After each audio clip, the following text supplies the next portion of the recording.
आपका यूनिक प्रज्ञान यूट्यूब परिवार में मैं प्रज्ञान सर हार्दिक स्वागत करता हूं, वंदन करता हूं, अभिनंदन करता हूं। प्यारे साथियों, यह वीडियो होने वाला हम लोगों के लिए काफी महत्वपूर्ण, क्योंकि इस वीडियो में करने वाले हैं हम लोग भक्ति काल से संबंधित महत्वपूर्ण प्रश्नों का व्याख्यात्मक अध्ययन। और यह अध्ययन श्रृंखला इससे पूर्व आदिकाल पर हो रही थी और आज से हम लोग भक्ति काल को प्रारंभ कर रहे हैं। तो मुझे आशा ही नहीं पूर्ण विश्वास है कि यह वीडियो भविष्य में आपके लिए लाभकारी साबित होने वाला है। फटाफट बिना समय गंवाए पाठचर्या को प्रारंभ करते हैं और देखते हैं आज की पाठचर्या में क्या पढ़ने वाले हैं।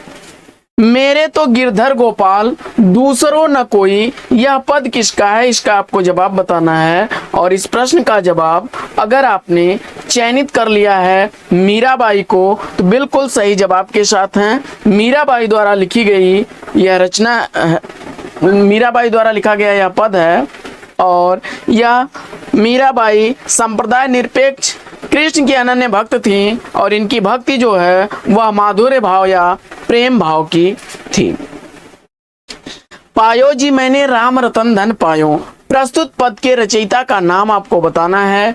यह पंक्तियां भी मीराबाई की पंक्तियां हैं। विकल्प सी इस प्रश्न का बिल्कुल सही जवाब। इसकी व्याख्या हम लोग देख लेते हैं। तो पायो जी मैंने राम रतन धन पायो, वस्तु अमोलक दी सतगुरु ने हरख हरख मैं गायो।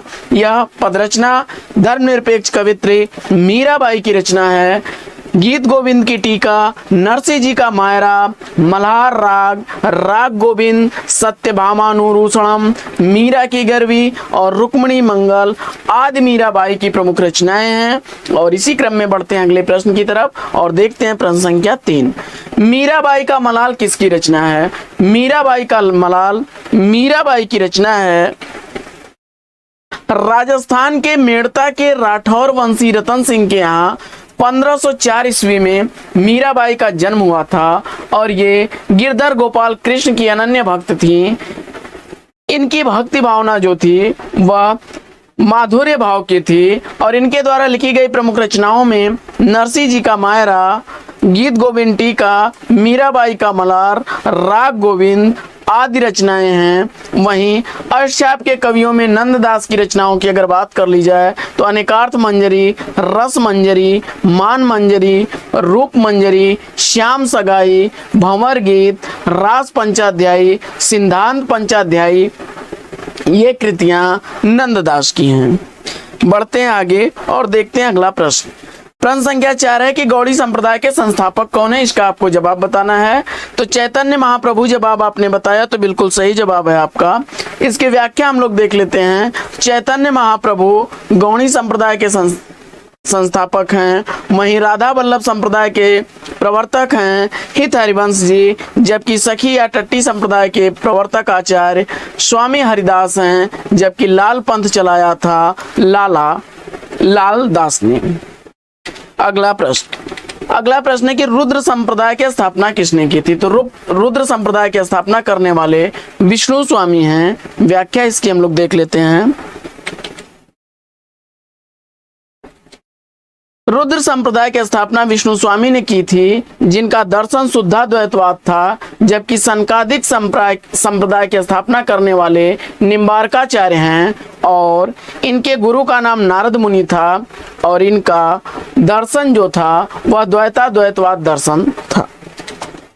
आगे, बसो मेरे नयनन में नंदलाल, मोहनी मूर्ति सांवली सूरत, नैना बने विशाल।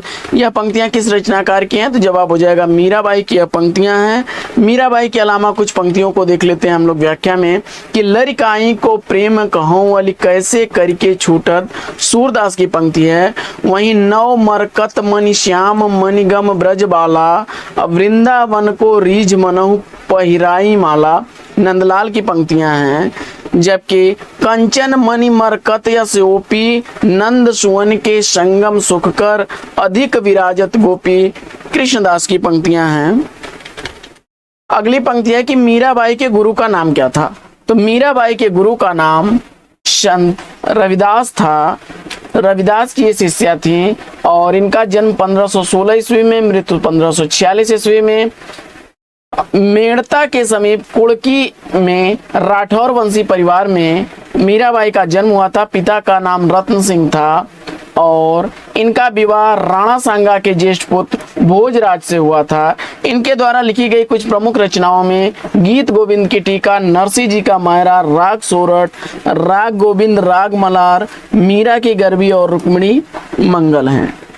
वहीं रसखान कवि का वास्तविक नाम क्या था, इसका आपको जवाब बताना है। रसखान कवि का वास्तविक नाम सैयद इब्राहिम था और इनका जन्म अनुमानतः 1533 ईस्वी में तथा मृत्यु 1618 ईस्वी में हुई थी।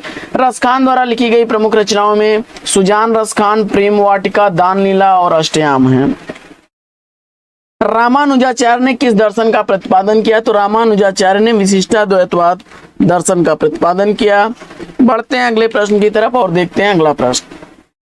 अगले प्रश्न को देखने से पूर्व व्याख्या देख लेते हैं। तो विशिष्टाद्वैतवाद रामानुजाचार्य का है, श्री संप्रदाय इनका था और रामानुजाचार्य को लक्ष्मण या शेष का अवतार भी माना जाता है। स्मार्त संप्रदाय के प्रवर्तक शंकराचार्य हैं। अद्वैतवाद इनका दर्शन है, जबकि विष्णु स्वामी ने रुद्र संप्रदाय की स्थापना की। शुद्धाद्वैतवाद इनका दर्शन है और द्वैताद्वैतवाद में ब्रह्म संप्रदाय की स्थापना की। मध्वाचार्य जो हैं इसके प्रवर्तक हैं। मीराबाई की रचनाओं में किस भाषा की छौंक ज्यादा पाई जाती है, इसका आपको जवाब बताना है।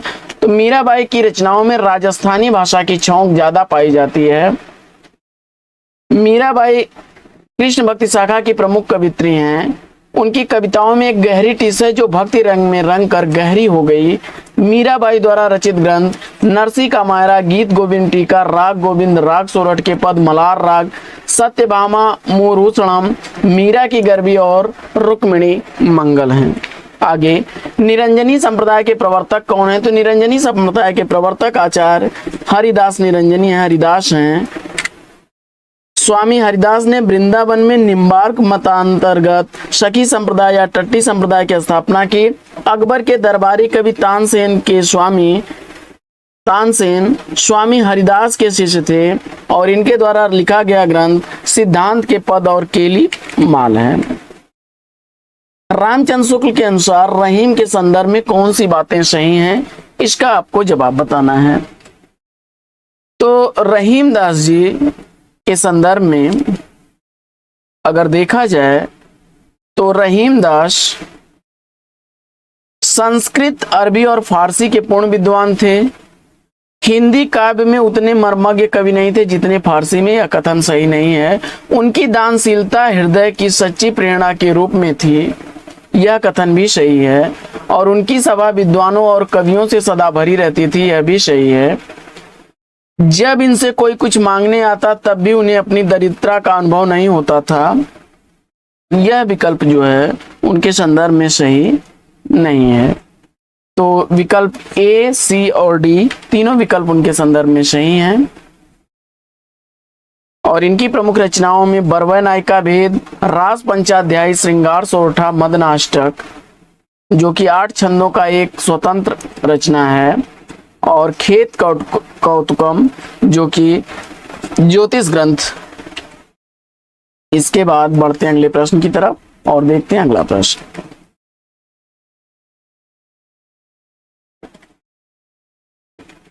अगला प्रश्न है कि रहीम की कविता नगर शोभा की मुख्य विशेषताएं हैं। तो रहीम द्वारा लिखी गई जो कविता है इसमें नगर शोभा की मुख्य विशेषताओं में इसमें नगर का संकुचित वर्णन किया गया है, यह विकल्प सही है। इसके बाद इसमें वर्ण व्यवस्था के अनुसार उनकी जात की स्त्रियों का वर्णन है, यह भी कथन इसमें सही है। और ये स्त्रियां अपना उत्पाद बेचने का काम करती हैं, यह भी सही है। जबकि इसमें स्त्रियों को उत्कृष्ट कोटि का बताया गया है, यह कथन सही नहीं है। तो पहला और दूसरा तथा चौथा विकल्प इसका राइट आंसर है।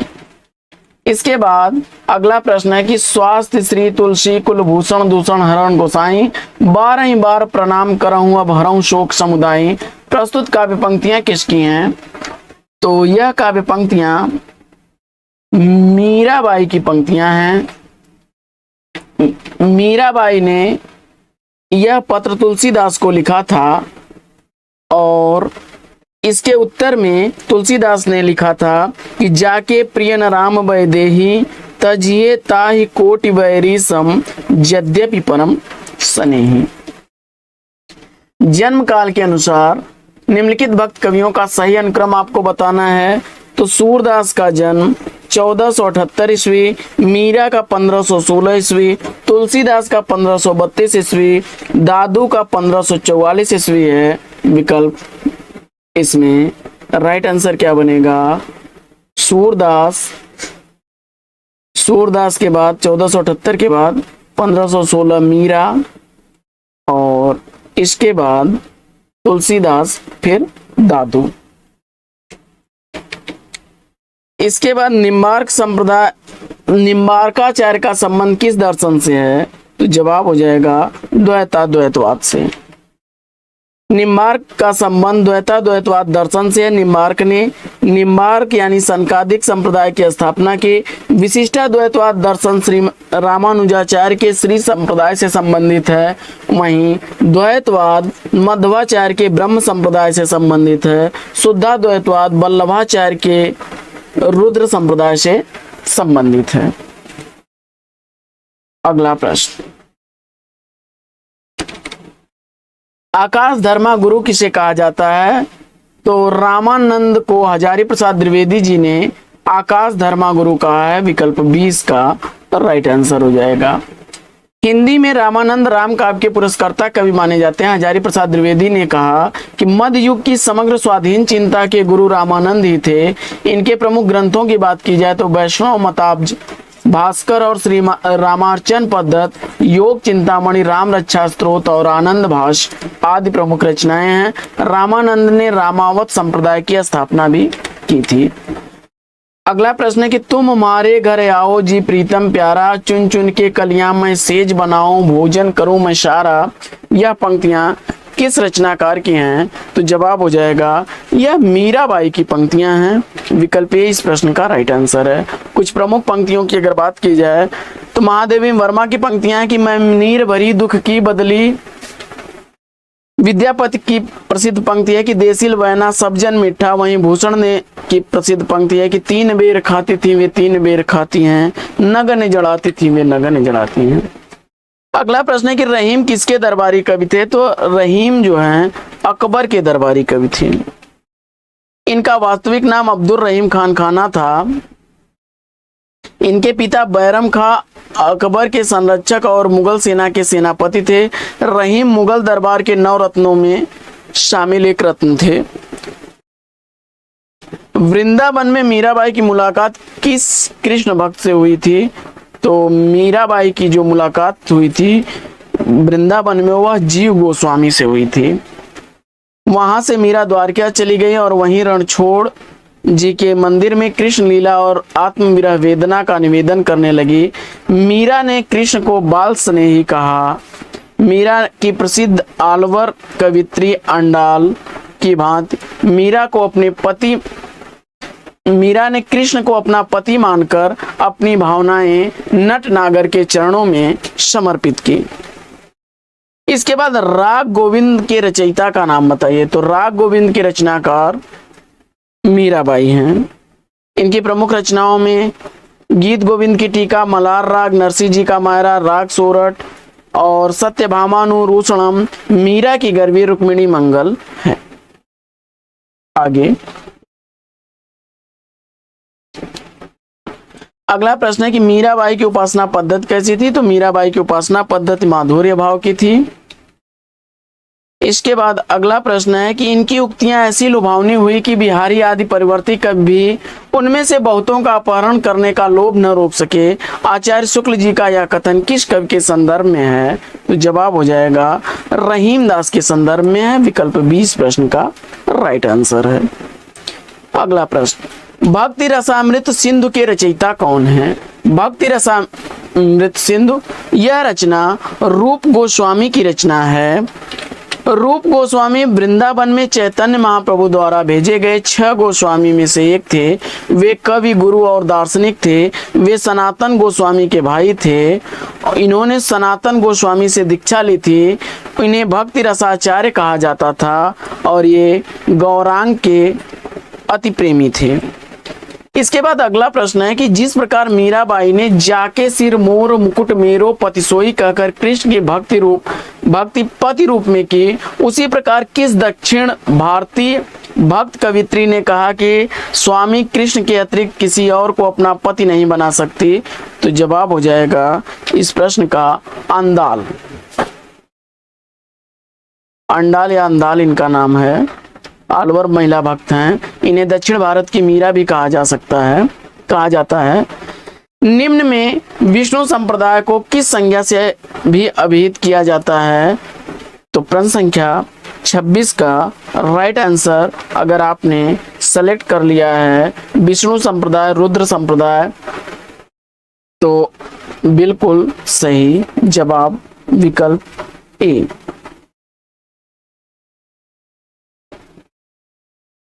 अगला प्रश्न,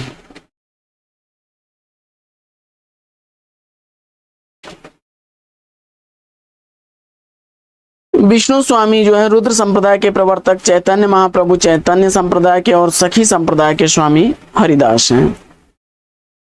अगला प्रश्न है कि मान सहित विष पान कर शंभु भये जगदीश, मान सहित विष खाए के शंभु भये जगदीश, अब बिना मान अमृत पिए राहु कटायो शीश। सृजन में संकलित ये पंक्तियां इसमें से किस कवि की हैं? इसका आपको जवाब बताना है। तो यह रहीम दास की पंक्तियां हैं। विकल्प ए इसका राइट आंसर है। कुछ प्रमुख पंक्तियों में दशरथ सुत्युलोक बखाना, राम नाम का मरम है आना कबीर की पंक्ति है। वहीं नहीं पराग नहीं मधुर मधुर, नहीं विकास यही काल, अली कली ही स्यों बध्यो, आगे कौन हवाल बिहारी की पंक्ति है। और आगे तुलसी के वचनों के समान रहीम के वचन भी हिंदी भाषी भूभाग में सर्वसाधारण के मुंह पर रहते हैं। यह कथन किसका है? तो जवाब हो जाएगा आचार्य रामचंद्र शुक्ल का। द्वैताद्वैतवाद सिद्धांत के प्रवर्तक आचार्य कौन है? तो द्वैताद्वैतवाद यह सिद्धांत जो है निम्बार्काचार्य का है। मध्वाचार्य का द्वैतवाद, वल्लभाचार्य शुद्धाद्वैतवाद और विष्णु स्वामी रुद्र संप्रदाय से संबंधित हैं। मदनाष्टक के रचयिता कौन है? तो मदनाष्टक रहीम दास की रचना है और रहीम दोहावली, वरवय नायिका भेद, रास पंचाध्यायी और नगर शोभा प्रमुख रचनाएं हैं।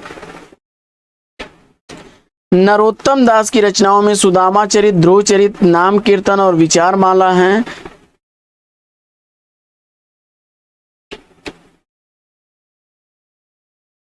इसके बाद बढ़ते हैं आगे और देखते हैं अगला प्रश्न।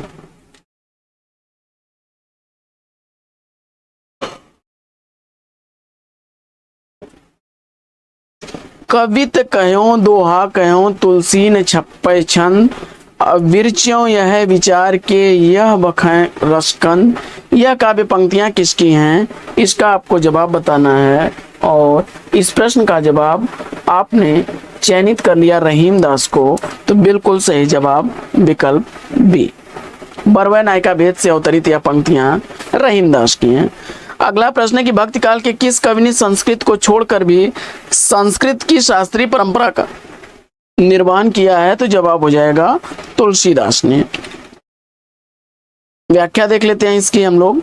तो भक्ति काल में राम काव्य धारा के अग्रणी कवि तुलसीदास ने अपनी रचनाओं में संस्कृत कवि न होते हुए भी संस्कृत काव्य शास्त्रीय परंपरा का निर्वहन किया।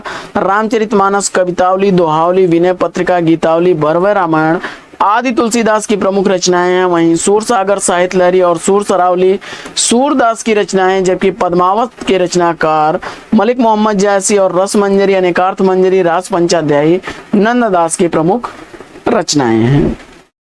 इसके बाद रहीम द्वारा मदनाष्टक की भाषा क्या है? तो यह खड़ी बोली में लिखा गया ग्रंथ है। इनका वास्तविक नाम अब्दुल रहीम खान खाना था। इन्होंने अवधी, ब्रज और खड़ी तीनों ही भाषाओं में रचनाएं की हैं। खेत कौटुकम किसकी रचना है? तो रहीमदास द्वारा लिखी गई यह रचना ज्योतिष दर्शन से आधारित रचना है। अगला प्रश्न,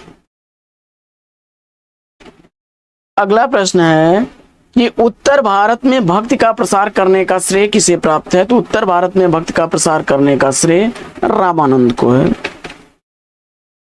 इसके संदर्भ में एक कथन भी है कि भक्ति द्राविण उपजी लाए रामानंद, प्रकट किया कबीर ने सप्तदीप 9 खंड।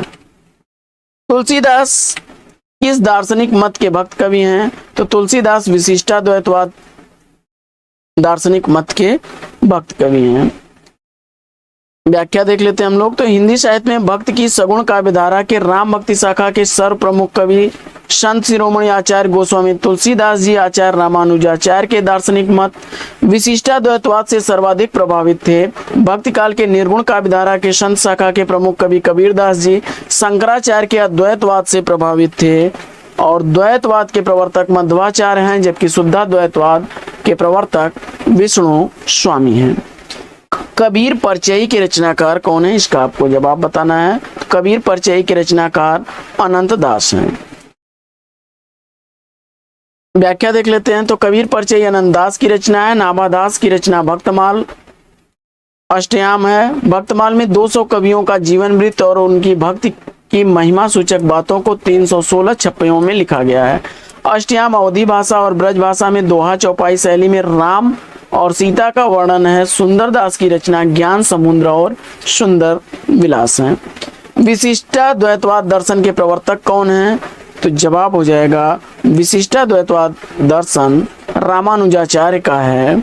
और संप्रदाय श्री संप्रदाय के प्रवर्तक हैं द्वैतवाद। ब्रह्म संप्रदाय के प्रवर्तक मध्वाचार्य हैं। शुद्धाद्वैतवाद के वल्लभाचार्य हैं। रुद्र संप्रदाय के प्रवर्तक। वहीं अद्वैतवाद के शंकराचार्य हैं, स्मार्त संप्रदाय के प्रवर्तक।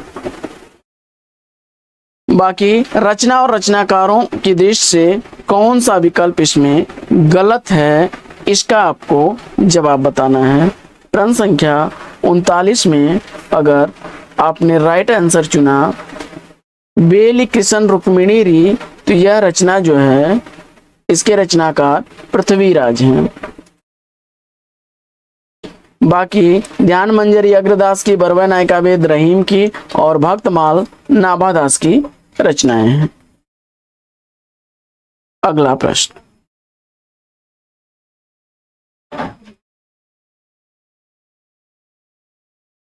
अगला प्रश्न है कि भक्ति आंदोलन को ईसाईयत की देन कहने वाले इतिहासकार कौन हैं? भक्ति आंदोलन को ईसाईयत की देन कहने वाले जॉर्ज अब्राहम ग्रियर्सन हैं। विकल्प ए इस प्रश्न का राइट आंसर है। ग्रियर्सन ने लिखा कि ईसा की दूसरी शताब्दी में कुछ ईसाई मद्रास में आकर बस गए थे, जिनके प्रभाव से भक्ति का विकास हुआ। ग्रियर्सन ने भक्ति काल को स्वर्ण युग भी कहा है। हिंदी साहित्य के किस युग को स्वर्ण युग कहा जाता है? तो जवाब हो जाएगा भक्ति काल को, और कहने वाले हैं ग्रियर्सन। वहीं रामविलास शर्मा जी ने भक्ति काल को लोक जागरण काल नाम दिया और हजारी प्रसाद द्विवेदी जी ने भक्ति आंदोलन को लोक जागरण कहा है। 16वीं 17वीं शताब्दी के युग को भक्ति काल को हिंदी काव्य का स्वर्ण युग मानने वाले प्रथम विद्वान कौन है? तो अभी इस पर हम लोग चर्चा कर रहे थे और विकल्प में आपने जॉर्ज अब्राहम ग्रियर्सन को चुना, तो राइट आंसर है। शुक्ल जी लिखते हैं कि अपने पौरुष से हताश जात के लिए भगवान की शक्ति और करुणा की ओर ध्यान ले जाने के अतिरिक्त दूसरा मार्ग ही क्या था? यह शुक्ल जी का कथन है। वहीं भक्ति आंदोलन को लोक जागरण की संज्ञा देने वाले आचार्य हजारी प्रसाद द्विवेदी जी हैं। इसके बाद भक्ति आंदोलन को लोक जागरण किसने कहा है? तो भक्ति आंदोलन को लोक जागरण कहने वाले आचार्य हजारी प्रसाद द्विवेदी जी हैं। अगला प्रश्न, अगला प्रश्न है कि भक्ति काल को बौद्ध धर्म की देन किसने कहा है? भक्ति काल को बौद्ध धर्म की देन किसने कहा है, इसका आपको जवाब बताना है। और इस प्रश्न का जवाब मुझे उम्मीद है कि आपने आचार्य हजारी प्रसाद द्विवेदी को दिया, तो बिल्कुल सही जवाब। ग्रियर्सन ने भक्ति का उदय ईसाई धर्म की देन माना। शुक्ल ने भक्ति का उदय पराजित मनोवृत्ति या इस्लामिक आक्रमण की देन माना है। हजारी प्रसाद द्विवेदी ने कहा कि लेकिन जोर देकर कहना चाहता हूं कि यदि इस्लाम नहीं आया होता तो भी इस साहित्य का 12 आना वैसा ही होता जैसा आज है। आगे, अपने पौरुष से हताश जात के लिए भगवान की शक्ति और करुणा की ओर ध्यान ले जाने के अतिरिक्त दूसरा मार्ग ही क्या था? यह कथन किसका है? तो यह कथन आचार्य रामचंद्र शुक्ल जी का कथन है। अभी इस पर हम लोग ऊपर चर्चा कर रहे थे। यह अपने पौरुष से हताश जात के लिए भगवान की शक्ति और करुणा की ओर ध्यान ले जाने के अतिरिक्त दूसरा मार्ग ही क्या था? भक्ति काल के संदर्भ में यह कथन आचार्य रामचंद्र शुक्ल का है। हजारी प्रसाद द्विवेदी ने इस संबंध में कहा है कि लेकिन जोर देकर कहना चाहता हूं कि अगर इस्लाम नहीं आया होता तो भी साहित्य का 12 आना वैसा ही होता जैसा आज है। द्विवेदी जी के मत से भक्ति साहित्य भारतीय चिंतन धारा का स्वाभाविक विकास है। आचार्य शुक्ल ने इसे इस्लामिक आक्रमण की प्रतिक्रिया माना है। अगला प्रश्न है कि हिंदी साहित्य का स्वर्ण युग किस काल को कहा जाता है? तो भक्ति काल को कहा जाता है और ग्रियर्सन महोदय ने इसे पहली बार स्वर्ण काल कहा है। अगला प्रश्न है कि भक्ति रस का पूर्ण परिपाक जैसा विनय पत्रिका में देखा जाता है वैसा अन्यत्र नहीं, यह कथन किसका है? प्रश्न संख्या 47 का सही जवाब आचार्य रामचंद्र शुक्ल होगा। यह कथन शुक्ल जी का है।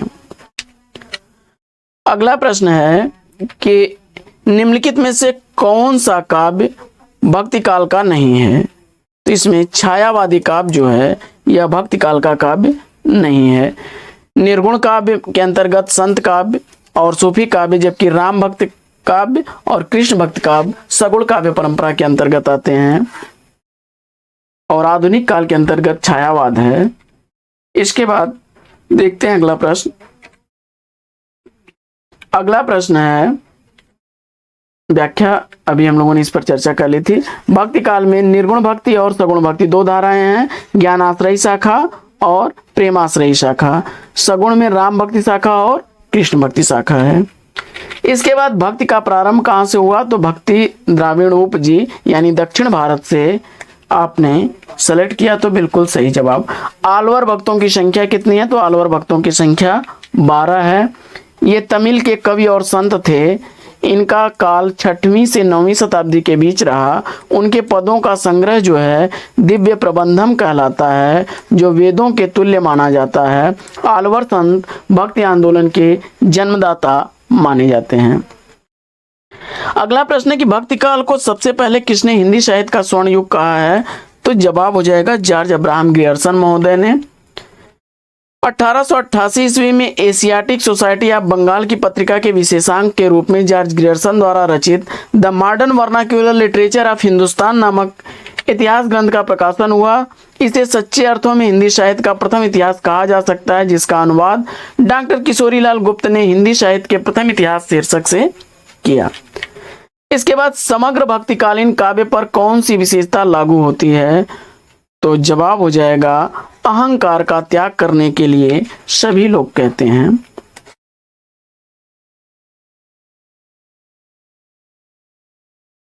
अगला प्रश्न है कि रामानंद की शिष्य परंपरा में आते हैं। तो रामानंद की शिष्य परंपरा में रामानुजाचार्य आते हैं। व्याख्या देख लेते हैं हम लोग। तो रामानंद रामानुजाचार्य की शिष्य परंपरा में आते हैं। रामानंद को भक्ति आंदोलन का महान संत माना जाता है। उन्होंने राम भक्ति धारा को समाज के निचले तबके तक पहुंचाया। वे पहले ऐसे आचार्य हुए जिन्होंने उत्तर भारत में भक्ति का प्रचार किया।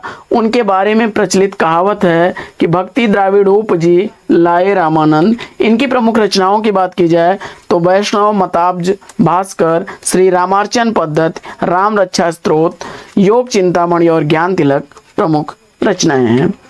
अगला प्रश्न है कि निम्न में से एक युग्म सही है, इसका आपको जवाब बताना है। तो वल्लभाचार्य शुद्धाद्वैतवाद के प्रवर्तक हैं, जबकि इनके द्वारा लिखे गए ग्रंथों में पूर्व मीमांसा, उत्तर मीमांसा, ब्रह्मसूत्र, अणुभाष्य हैं और श्रीमद् भागवत की सूक्ष्म टीका तथा सुबोधनी टीका और तत्वदीप निबंध ये इनकी प्रमुख रचनाएं हैं। अद्वैतवाद के अनुसार क्या है? तो अद्वैतवाद के अनुसार जीव और ब्रह्म दोनों एक ही हैं। अद्वैतवाद के अनुसार जीव और ब्रह्म एक हैं। अद्वैतवाद दर्शन व धारा है जिसमें एक तत्व को ही मूल माना जाता है। वेद और उपनिषदों में एक पुरुष या एक ब्रह्म का सर्वप्रथम प्रतिपादन मिलता है। अद्वैतवाद के संस्थापक शंकराचार्य हैं। अगला प्रश्न है कि कृष्ण के साथ राधा की महानता रिक्त स्थान संप्रदाय की विशेषता है। तो सनकादिक संप्रदाय में कृष्ण की अपेक्षा जो है राधा की महानता है। कृष्ण के साथ राधा की महानता सनकादिक संप्रदाय में है। और निम्बार्काचार्य ने निम्बार्क संप्रदाय का प्रवर्तन किया और इसे सनकादिक संप्रदाय के नाम से भी जाना जाता है। अगला प्रश्न है कि कमल दल नयनन की उन्मान बिसरत नाही सखी मोह मन ते मंद मंद मुस्कान, यह पद चरण किसकी रचना है? यह रहीम दास की रचना है। अगला प्रश्न,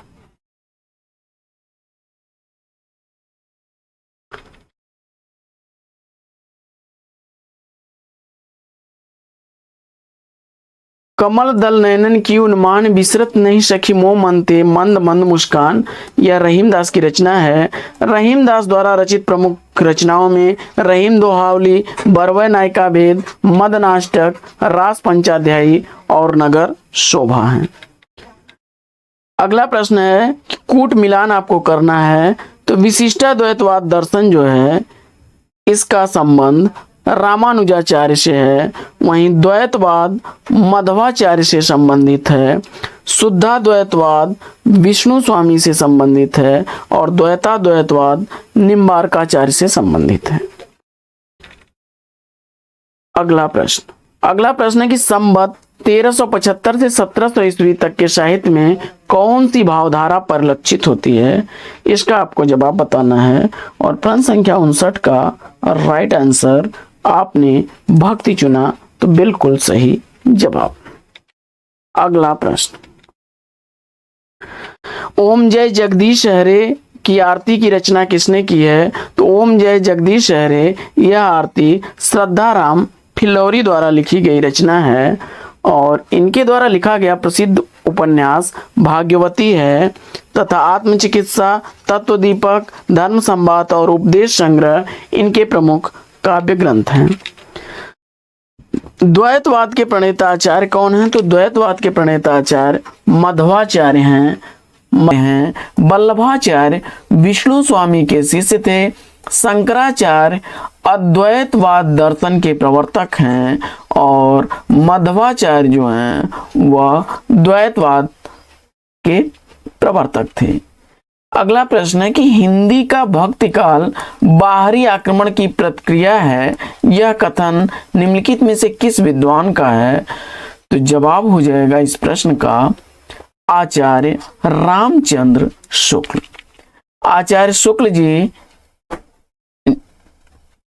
मानते हैं कि हिंदी के भक्तिकाल का जो उदय होता है वह बाहरी आक्रमण की प्रतिक्रिया के फलस्वरूप होता है, जबकि ग्रियर्सन महोदय ने भक्तिकाल का उदय ईसाईयत की देन माना। वहीं हजारी प्रसाद द्विवेदी जी ने इसे भारतीय चिंतन धारा का स्वाभाविक विकास माना है। यानी ग्रियर्सन ने ईसाईयत की देन, शुक्ल ने बाहरी आक्रमण की प्रतिक्रिया और हजारी प्रसाद द्विवेदी ने भारतीय चिंतन धारा का स्वाभाविक विकास माना है।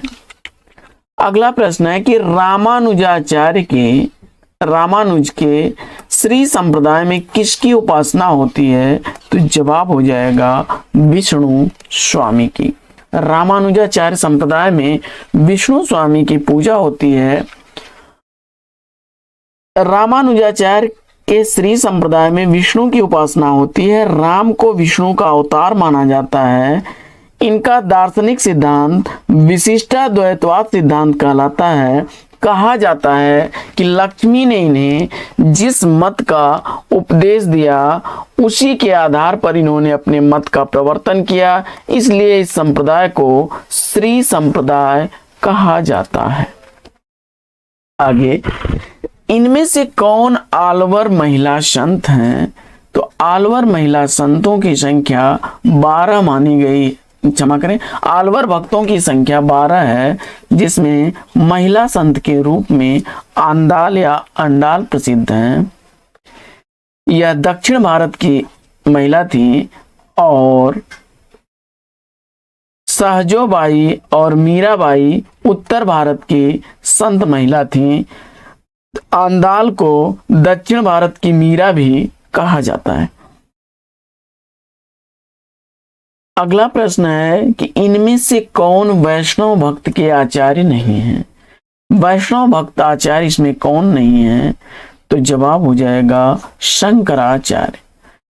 वल्लभाचार्य जी जो हैं वो शुद्धाद्वैतवाद दर्शन के प्रवर्तक, मध्वाचार्य द्वैतवाद के, रामानुजाचार्य विशिष्टाद्वैतवाद से संबंधित आचार्य हैं और ये सभी वैष्णव भक्त आचार्य हैं।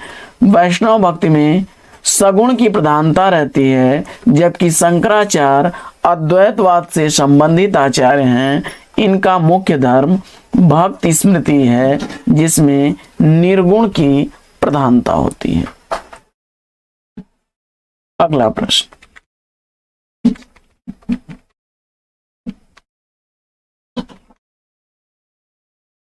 अगला प्रश्न है कि भक्ति काल की समय सीमा क्या है। तो भक्ति काल की समय सीमा इसमें आपको बताना है। तो भक्ति काल संवत विक्रमी संवत 1375 से 1700 विक्रमी संवत तक है। तो इसमें से सारे ही विकल्प गलत हैं।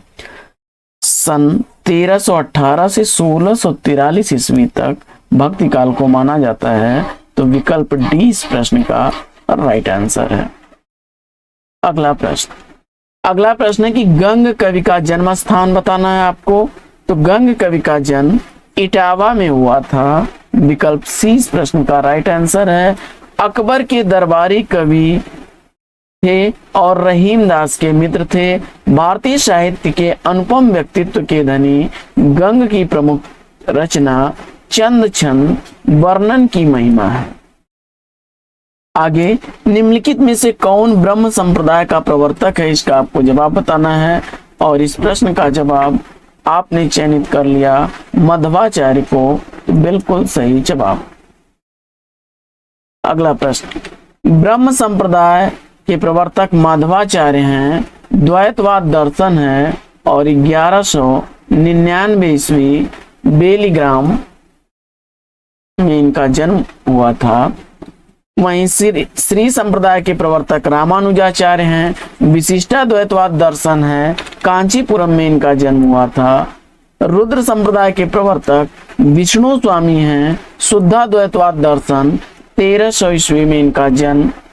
सनकादिक संप्रदाय के प्रवर्तक निम्बारकाचार्य हैं, द्वैताद्वैतवाद दर्शन है इनका, निम्बापुर में इनका जन्म हुआ था। इसके बाद रुद्र संप्रदाय के प्रवर्तक हैं वल्लभाचार्य, शुद्धाद्वैतवाद दर्शन, चंपारण में जन्म हुआ था 1478 ईस्वी में, मृत्यु 1530 ईस्वी। राधा वल्लभ संप्रदाय हित हरिवंश इसके प्रवर्तक हैं, बाद गांव मथुरा में इनका जन्म हुआ था। 1502 से 1552 तक इनका जीवन काल रहा। अगला प्रश्न है कि सखी संप्रदाय को कहा जाता है। सखी संप्रदाय किस संप्रदाय को कहा जाता है? तो हरिदास संप्रदाय को सखी संप्रदाय या टट्टी संप्रदाय भी कहा जाता है। इसके संस्थापक स्वामी हरिदास जी हैं। राधा वल्लभ संप्रदाय के संस्थापक हितवर्य वंश हैं। गौड़ी संप्रदाय के प्रवर्तक चैतन्य महाप्रभु हैं और चैतन्य मत का दार्शनिक सिद्धांत अचिंतन्य भेदाभेद कहलाता है। अष्टछाप के संस्थापक विट्ठलनाथ हैं। आगे, निम्नलिखित में से कौन हनुमत चरित के रचयिता हैं? हनुमत चरित के रचनाकार रायमल पांडे हैं। विकल्प डी इस प्रश्न का राइट आंसर है। अगला प्रश्न,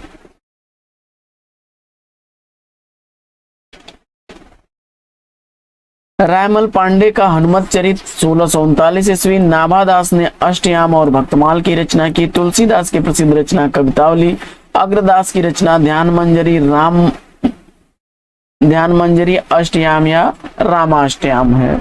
इसके बाद सिद्धांत को सिद्धांतकारों के साथ सुमेलित करना है, तो फटाफट सुमेलित कर लेते हैं। द्वैतवाद सिद्धांत निम्बार्काचार्य का है। इसके बाद द्वैतवाद सिद्धांत मध्वाचार्य का है। शुद्धाद्वैतवाद विष्णु स्वामी अथवा वल्लभाचार्य हैं। और विशिष्टाद्वैतवाद रामानुजाचार्य हैं।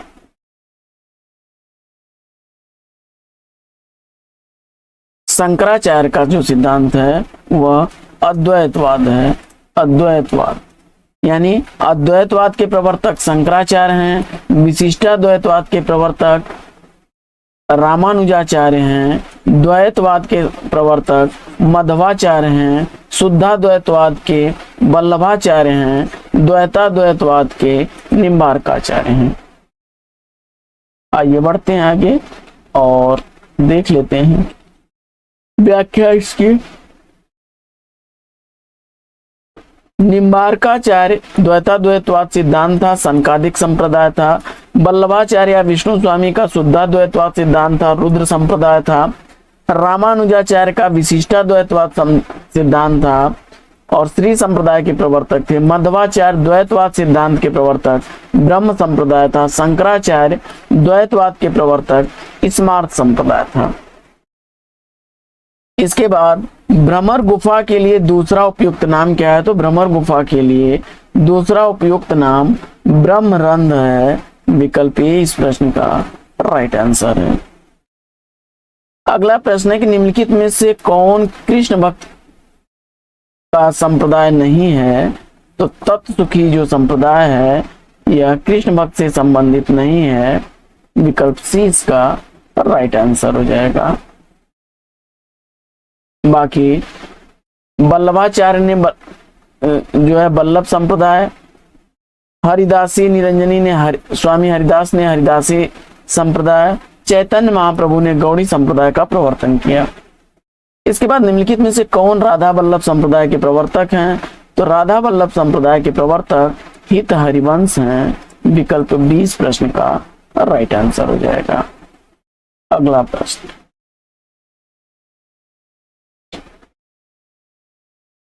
अगला प्रश्न है कि निम्नलिखित संप्रदायों को उनके अनुयायियों के साथ सुमेलित करना है।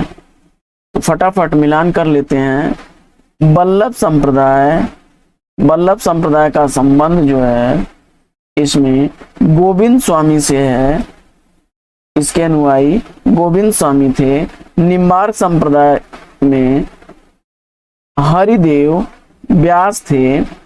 निम्बार्क और राधा वल्लभ संप्रदाय के अनुयायियों में दामोदर दास, जबकि चैतन्य संप्रदाय के अनुयायियों में गदाधर भट्ट हैं। व्याख्या देख लेते हैं इसकी हम लोग।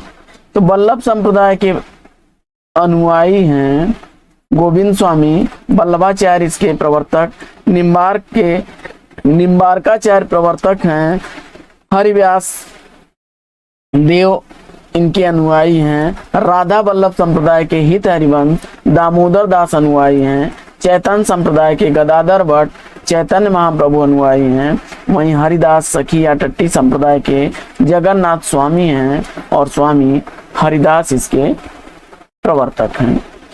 मध्वाचार्य ने किस संप्रदाय की स्थापना की? तो मध्वाचार्य ने जो है वह द्वैतवाद दर्शन से प्रभावित थे और इनके द्वारा जो मध्वाचार्य द्वारा ब्रह्म संप्रदाय की स्थापना की गई और द्वैतवाद दर्शन है। रामानुजाचार्य विशिष्टाद्वैतवाद दर्शन से प्रभावित श्री संप्रदाय, विष्णु स्वामी रुद्र संप्रदाय से संबंधित शुद्धाद्वैतवाद, शंकादिक संप्रदाय निम्बार्काचार्य का द्वैताद्वैतवाद और रुद्र संप्रदाय के प्रवर्तक वल्लभाचार्य शुद्धाद्वैतवाद दर्शन है। इसके बाद बरवै नायिका भेद के रचनाकार कौन है? तो बरवै नायिका भेद यह रहीम की रचना है, विकल्प ए इसका राइट आंसर हो जाएगा। बरवै नायिका भेद रहीमदास की रचना, वहीं अंग दर्पण रसलीन की, बिहारी सतसई बिहारी की, रसराज मतीराम की रचना है। हिंदी साहित्य के भक्ति काल 1375 ईस्वी से कब तक माना जाता है? तो यहाँ पर थोड़ा सा मिसप्रिंट हो गया है, यह विक्रमी संवत हो जाएगा। विक्रमी संवत 1375 से विक्रमी संवत 1700 तक माना जाता है। विक्रमी संवत होना चाहिए, ईस्वी यहाँ पे प्रिंट हो गया है। तो विकल्प 20 का राइट आंसर हो जाएगा। शुक्ल के अनुसार 1050 से 1375 तक आदिकाल का समय है, 1375 से 1700 विक्रमी संवत तक भक्ति काल का, वहीं 1700 से 1900 तक रीत काल का, आधुनिक काल का 1900 से 1984 विक्रमी संवत तक है। इसके बाद रामचरितमानस, पद्मावत, सूरसागर, कबीर दोहावली जैसे ग्रंथ किस काल की देन है? ये सारे ही ग्रंथ भक्तिकालीन ग्रंथ हैं। इसके बाद विभिन्न मतों के आधार पर हिंदी में भक्ति काव्य की कितनी शाखाएं मानी जाती हैं? तो हिंदी काव्य की जो है 4 शाखाएं मानी जाती हैं। सगुण निर्गुण धारा करके 2 शाखाएं बनाई गई और उसमें भी जो है 2 धाराओं में विभक्त कर दिया गया, ज्ञान आश्रयी और प्रेम आश्रयी निर्गुण काव्य धारा में, और राम आश्रयी कृष्ण आश्रयी सगुण काव्य धारा में, और इस तरह से 4 धाराएं बन जाती हैं। विकल्प 20 प्रश्न का सही जवाब। अगला प्रश्न है कि विशिष्टाद्वैतवाद के प्रस्तोता आचार्य कौन है? तो जवाब हो जाएगा रामानुजाचार्य। विकल्प इस प्रश्न का बिल्कुल सही जवाब। व्याख्या देख लेते हैं। तो विशिष्टाद्वैतवाद रामानुजाचार्य प्रवर्तक श्री संप्रदाय है, द्वैतवाद के प्रवर्तक मध्वाचार्य ब्रह्म संप्रदाय है, अद्वैतवाद के शंकराचार्य स्मार्त संप्रदाय है।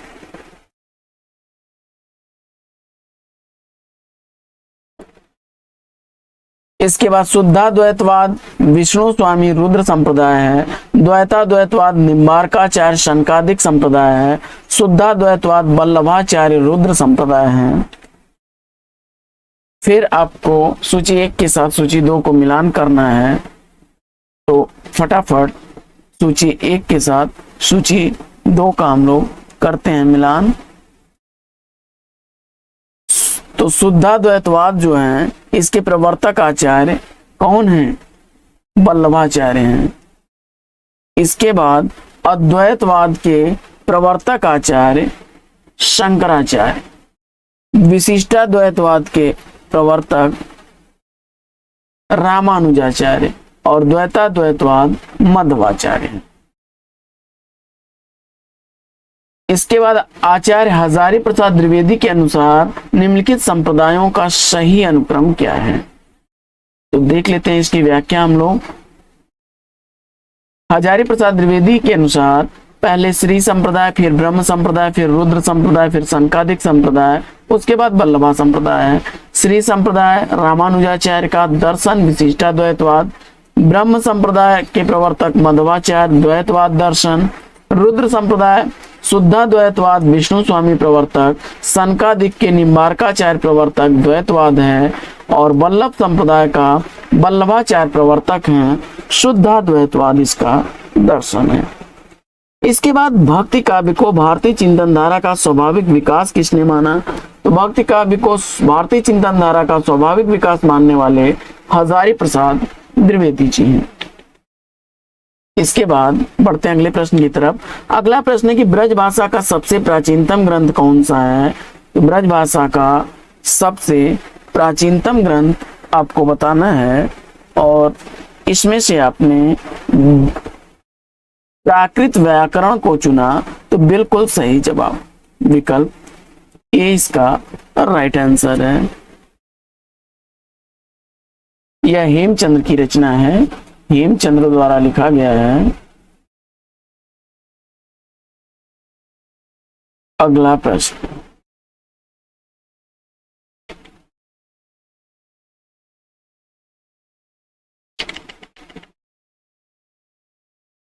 आगे निम्नलिखित काव्य पंक्तियों को उनके रचनाकारों के साथ सुमेलित कर लेना है आपको। तो ओनई घटा परी जग छाहा, ओनई घटा परी जग छाहा, यह जायसी की पंक्ति है, मलिक मोहम्मद जायसी की पंक्ति है। और आवत जात पनहिया टूटी, कुंभन दास की पंक्ति है। अति अति मलिन वृषभान कुमारी, यह सूरदास की पंक्ति है, सूरदास की पंक्ति है। इसके बाद कीरत भनित भूति भल सोई, तुलसीदास की पंक्ति है।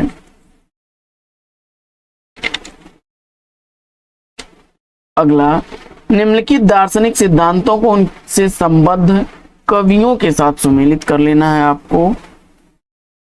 तो फटाफट मिलान करते हैं। अद्वैतवाद का संबंध जो है रैदास से है, रैदास इस सिद्धांत के कवि थे।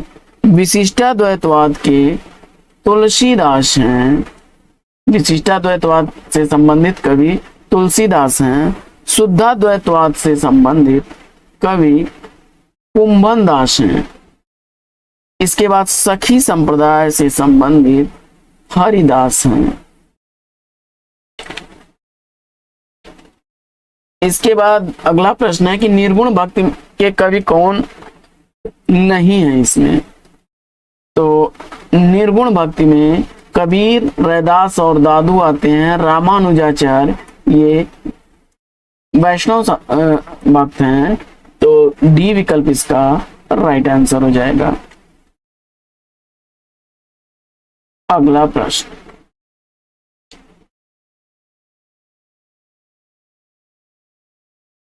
अगला प्रश्न है कि अद्वैतवाद के प्रवर्तक आचार्य कौन है। तो अद्वैतवाद के प्रवर्तक आचार्य इसमें से शंकराचार्य हैं, जबकि वल्लभाचार्य शुद्धाद्वैतवाद दर्शन के प्रवर्तक हैं। द्वैतवाद के मध्वाचार्य विशिष्टाद्वैतवाद के रामानुजाचार्य हैं। मध्वाचार्य का मत कौन सा है, इसका आपको जवाब बताना है। प्रश्न संख्या 91 का राइट आंसर आपने चयनित किया द्वैतवाद, तो बिल्कुल सही जवाब। व्याख्या देख लेते हैं। तो मध्वाचार्य जी जो हैं वह द्वैतवाद के प्रवर्तक, रामानुजाचार्य विशिष्टाद्वैतवाद के, निम्बार्काचार्य द्वैताद्वैतवाद के और वल्लभाचार्य शुद्धाद्वैतवाद के प्रवर्तक आचार्य हैं। इसके बाद संत काव्य से संबंधित प्रश्नों को देखते हैं। तो दोहा चौपाई में लिखे गए पदों को क्या कहते हैं। तो दोहा चौपाई में लिखे गए जो पद हैं वे रामायणी हैं। विकल्प ए इसका राइट आंसर हो जाएगा। कबीरदास के बीजक में साखी, शबद और रामायणी नामक 3 कोट की रचनाएं मिलती हैं। साखी दोहा छंद में है, शबद गेय पद हैं, रामायणी दोहा और चौपाई छंदों में है। अगला प्रश्न है कि दशरथ सुत लोक बखाना, राम नाम को मरम न जाना, यह पंक्ति किसकी है। तो यह पंक्ति कबीरदास की पंक्ति है। अगला प्रश्न वही है कि दशरथ सुत लोक बखाना, राम नाम को मरम न आना, तो इन पंक्ति के माध्यम से कबीर कहना क्या चाहते हैं। तो इन पंक्तियों के माध्यम से कबीरदास जी कहते हैं कि मेरे राम नाम का मर्म कुछ और है। विकल्प 20 का राइट आंसर है। अगला प्रश्न, अगला प्रश्न है, इसकी व्याख्या देख लेते हैं हम लोग। तो इन पंक्तियों के माध्यम से कबीरदास कहना चाहते हैं कि मेरे राम नाम का मर्म यानी भेद कुछ और है। दशरथ का पुत्र राम सगुण भक्त के केंद्र में है। वे शरीरधारी हैं तथा गुणों के माध्यम से उनकी प्राप्ति संभव है, परंतु कबीर के राम गुणातीत तथा घटघटवासी हैं। ज्ञान के अभाव में उनकी प्राप्ति संभव नहीं है। कबीर के निर्गुण पंथ का आधार भारतीय वेदांत और सूफियों का प्रेम तत्व है। यह विचार किसका है। तो जवाब हो जाएगा यह कथन आचार्य शुक्ल जी का है। शुक्ल जी ने अपने इतिहास में लिखा है कि ज्ञान मार्ग की बातें कबीर ने हिंदू साधु सन्यासियों से ग्रहण की, जिसमें सूफियों के सत्संग से उन्होंने प्रेम तत्व का मिश्रण किया और अपना एक अलग पंथ चलाया। इसके बाद संत कवि गुरु नानक देव का जन्म कहाँ हुआ था? संत कवि गुरु नानक देव का जन्म कहाँ हुआ था? और इस प्रश्न का जवाब आपने चयनित कर लिया तलवंडी विकल्प बी को, तो बिल्कुल सही जवाब। अगला प्रश्न है कि इनमें से कौन संत कवि नहीं है? इनमें से कौन संत कवि नहीं है, इसका आपको जवाब बताना है। तो इस प्रश्न का जवाब आपने चयनित किया विकल्प बी तुलसीदास को, तो बिल्कुल सही जवाब। इसकी व्याख्या हम लोग देख लेते हैं। तो तुलसीदास राम आश्रयी शाखा के प्रतिनिधि कवि हैं। शुक्ल जी ने भक्ति काल को 4 खंडों में विभाजित किया, जिसके ज्ञान आश्रयी शाखा को संत का विधारा भी कहा जाता है। उन 4 शाखाओं में ज्ञान आश्रयी शाखा के प्रमुख कवियों में कबीर, रैदास, सुंदरदास, मलूकदास, दादू दयाल, गुरु नानक, सिंगा, हरिदास निरंजी, बाबा लाल इत्यादि हैं। प्रेम आश्रयी में मलिक मोहम्मद जैसी, कुतुबन, मंझन, नूर मोहम्मद, उस्मान, असाइद, मुल्ला दाऊद, शेख नबी, कासिम शाह का उल्लेखनीय नाम है। वहीं राम आश्रयी शाखा में रंगनाथ मुनि, रामानुजाचार्य, रामानंद, राघवानंद, कीलदास, अग्रदास, नाभादास, विष्णुदास, गोस्वामी, तुलसीदास, केशवदास, सेनापति, प्राणचंद्र चौहान आदि आते हैं। वहीं कृष्ण आश्रयी शाखा में निम्बारकाचार्य, श्री भट्ट, वल्लभाचार्य, विठलनाथ, कुंभनदास, सूरदास, परमानंददास, कृष्णदास, गोविंद स्वामी, छीत स्वामी, चतुर्भुजदास, नंददास, हरिदास, चैतन्य महाप्रभु, हित हरिवंश, मीराबाई और रसखान आदि कवि आते हैं। फिर सही कालक्रम वाले वर्ग को चिन्हित करना है। तो इसमें कबीरदास का जन्म 1398 ईस्वी में, 1398 में। वहीं सूरदास का जन्म 1478 में, 1478 में। तुलसीदास का जन्म 1532 में। तुलसीदास का जन्म जो है 1532 में, और जायसी का जन्म 1492 में हुआ था। यानी कबीर, सूर, उसके बाद जैसी, तब तुलसी, विकल्प 20 प्रश्न का राइट आंसर है। अगला प्रश्न,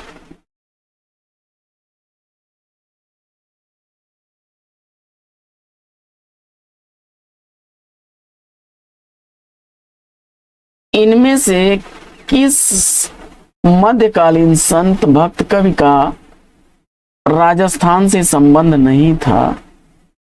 तो इसमें जो है दादू दयाल और मलूकदास दोनों लोगों का संबंध नहीं था। इसकी व्याख्या देख लेते हैं। तो दादू दयाल का जन्म स्थान अहमदाबाद है, मलूकदास का इलाहाबाद है, संत पीपा और नागरीदास राजस्थान के हैं।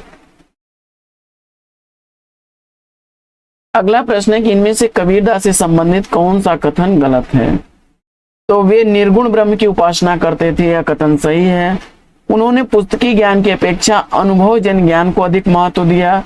वे जाति, पंथ, धर्म, संप्रदाय आदि के भेदभाव का खंडन करते थे। पूजा पाठ को वे भक्त के लिए आवश्यक नहीं मानते थे। विकल्प डी इस प्रश्न का राइट आंसर हो जाएगा। इन कबीर को वाणी का डिक्टेटर, कबीर की भाषा को पंचमेल खिचड़ी भाषा भी कहा जाता है। इसके बाद इनमें से किस कवि का संबंध संत काव्य से है? तो संत काव्य से संबंधित कवि इसमें कौन नहीं है पूछा जा रहा है। तो धन्ना, रैदास, कबीर संत काव्य के अंतर्गत आते हैं। विकल्प ए अग्रदास, ये राम भक्ति शाखा के कवि हैं। अगला प्रश्न है कि निम्नलिखित में से कौन सी प्रवृत्ति संत काव्य में नहीं है? तो इसमें संत काव्य में कौन सी प्रवृत्ति नहीं है? तो विकल्प 102 का राइट आपने चयनित किया। वर्ण व्यवस्था का समर्थन संत काव्य नहीं करता है। इसके बाद भाषा पर कबीर का जबरदस्त अधिकार था, वे वाणी के डिक्टेटर थे। उक्त कथन किस आलोचक का है? तो जवाब हो जाएगा आचार्य हजारी प्रसाद द्विवेदी जी का यह कथन है। विकल्प डी इसका राइट आंसर हो जाएगा। अगला प्रश्न है, शुक्ल ने उनकी भाषा को सदुक्कड़ी भाषा कहा। किस पंक्ति का संबंध उलटवासी से है? तो इसमें सतगुर मारे बाणी भरी धरि करी सूधि मूठ आकाशे मुख औधा कुआ पाताले पनिहार यह तन जालो मत करो ज्यों धुआं जाड़ जाड़ सरगी और भगति द्वारा संकड़ा राय दसमय भई हम घर जाल्या आपना लिया मुराना हाथ। तो इसमें से उलटवासी से संबंध आपको बताना है। तो इसमें विकल्प आपका डी जो है यह राइट आंसर हो जाएगा। आकाशे मुख औधा कुआ अब पाताले पनिहारी, इस पंक्ति का संबंध उलटवासी से है। इसके बाद संत काव्य में शब्द से क्या अभिप्राय है? तो शब्द यानी गेय पद होते हैं। विकल्प ई इसका राइट आंसर है। देखिए, चौपाई दोहा छंद में लिखी गई रामायणी है और साखी जो है यह दोहों में लिखी जाती है। रामायणी का संबंध गेय पदों से होता है। रामचंद्र शुक्ल ने कबीर की भाषा को सदुक्कड़ी, श्याम सुंदर दास ने पंचमेल खिचड़ी भाषा, वहीं आचार्य हजारी प्रसाद द्विवेदी ने वाणी का डिक्टेटर कहा। आगे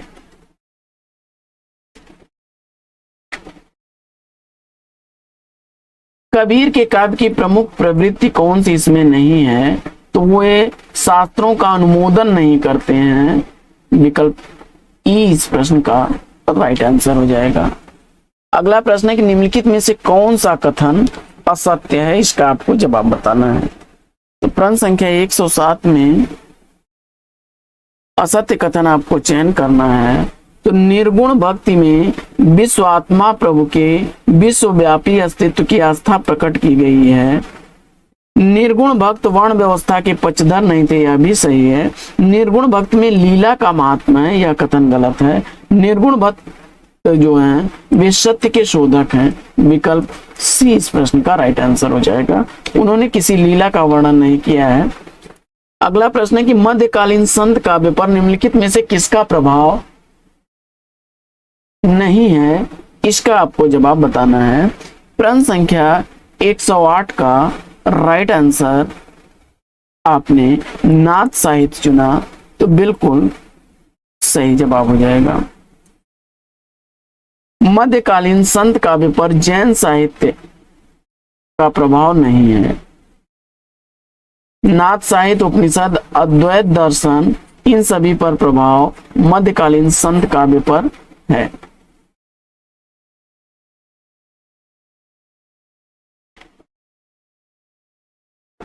नाथ साहित्य का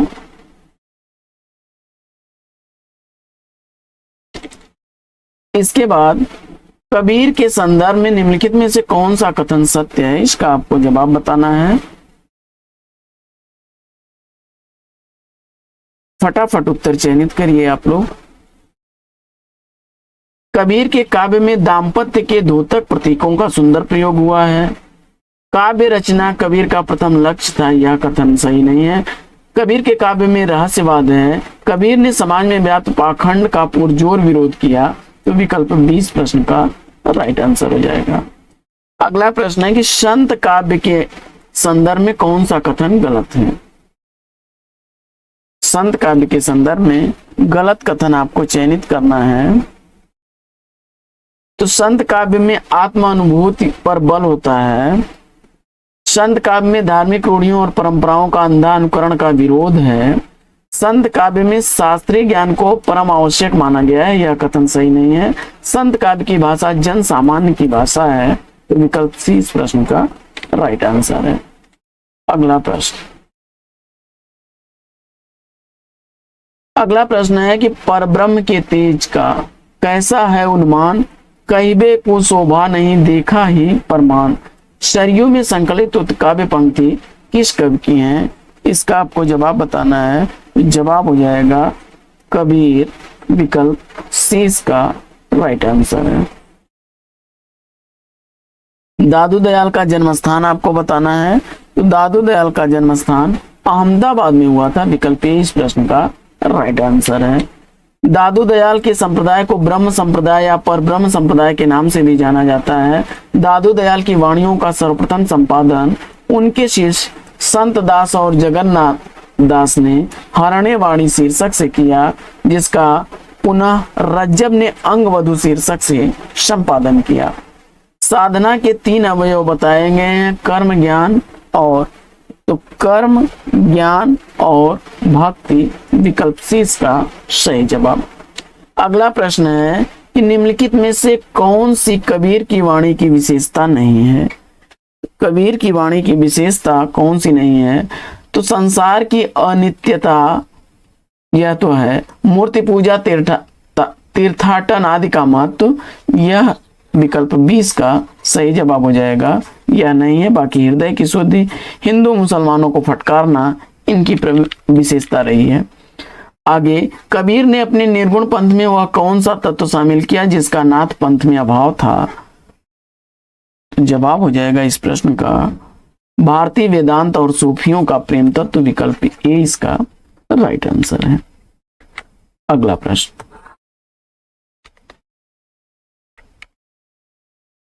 अगला प्रश्न है कि निम्नलिखित में से कौन सा कथन कबीर के संदर्भ में उचित नहीं है?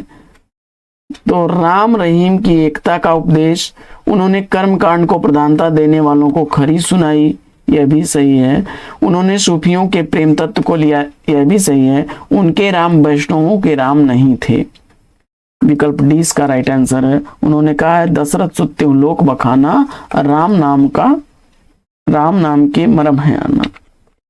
अगला प्रश्न है कि प्रभु जी तुम चंदन हम पानी, जाकी अंग वास समानी, यह पंक्ति किसकी है? प्रश्न संख्या 117 का राइट आंसर आपको बताना है और आपने संत रैदास को चुना। विकल्प बी तो बिल्कुल सही जवाब। अगला प्रश्न है संत रविदास के गुरु ग्रंथ साहिब में 40 पद संकलित हैं।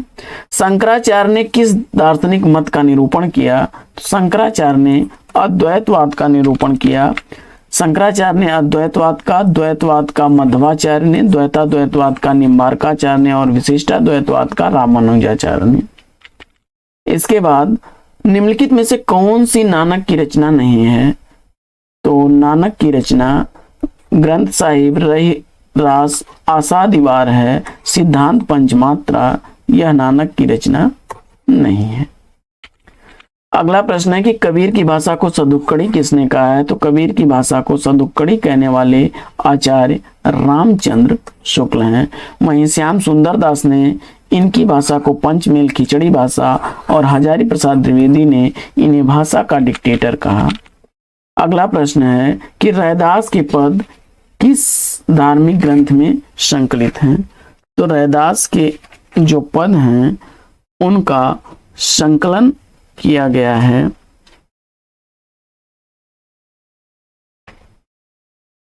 गुरु ग्रंथ साहिब में। विकल्प 20 प्रश्न का राइट आंसर है। 40 पद जो हैं इनके इसमें संकलित हैं। रैदास की शिष्या मीराबाई थी। मीराबाई ने उन्हें अपना गुरु माना था और ज्ञानाश्रयी शाखा के संत कवियों में यह शिरोमणि कवि हैं। तो साथियों, आज की पाठचर्या में लेते हैं यहीं पर विराम। फिर मिलेंगे आपसे अगले वीडियो में एक नए प्रकरण, एक नए टॉपिक, एक नए अंदाज में। तब तक के लिए लेंगे आपसे विदा। आपका जीवन मंगलमय हो। बेस्ट विशेष बेस्ट ऑफ लक। जय हिंद साथियों।